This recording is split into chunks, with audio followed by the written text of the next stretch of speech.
திரு செங்கோட்டையன் அவர்கள் டெல்லிக்கு போயிருக்காரு அப்படின்னா அதுக்கு நான் எப்படி பதில் சொல்ல முடியும்? அவங்க ஏற்கனவே நேற்று அவங்க கொடுத்த செய்தி ரிஷிகேஷிக்கோ அல்லது ராமர் கோயிலுக்கோ போகிறது மாதிரி சொல்லியிருக்கிறாங்க. அதுதான் உங்களுக்கு தெரிஞ்ச மாதிரி தான் எனக்கும் தெரியும். அவங்க எங்கே போயிருக்காங்கன்னு எனக்கு தெரியாது. அதாவது என்னென்னா, நான் ஏற்கனவே தமிழக பாரதிய ஜனதா கட்சியினுடைய சார்பாக எல்லாரும் ஒன்று சேரணும் அப்படின்னு நான் ஏற்கனவே பேசியிருக்கேன். தேவைப்பட்டால் நேற்று முன்தினம் மதுரையில் நான் பேட்டி கொடுக்கும்போது நான் சொல்லியிருக்கேன், தேவைப்பட்டால் அவங்கள அழைத்தால் நானே போய் பேசுவதற்கு தயாராக இருக்கிறேன் என்றால் நான் பலமுறை நான் சொல்லிட்டேன். தமிழக பாஜகவினர் செங்கோட்டையனை சந்திப்பீங்களா? அவர் வந்து அதிமுக வந்து போயிருக்காரு. அதான் நாங்கள் அதிமுக கூட்டணியில் ஏற்கனவே செல்லணும்னு சொல்றீங்க. உங்களுடைய கொள்கையும் செங்கோட்டையன் சொல்றது ஒரே மாதிரி இருக்கு. அப்ப நீங்க வந்து செங்கோட்டையனை சந்திப்பீங்களா?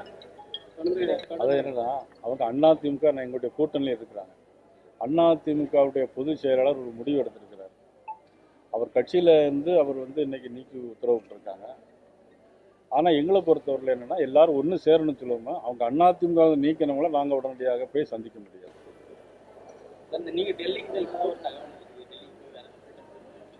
நான் கண்டிப்பாக டெல்லிக்கு போகிறேன் 11ஆம் தேதி.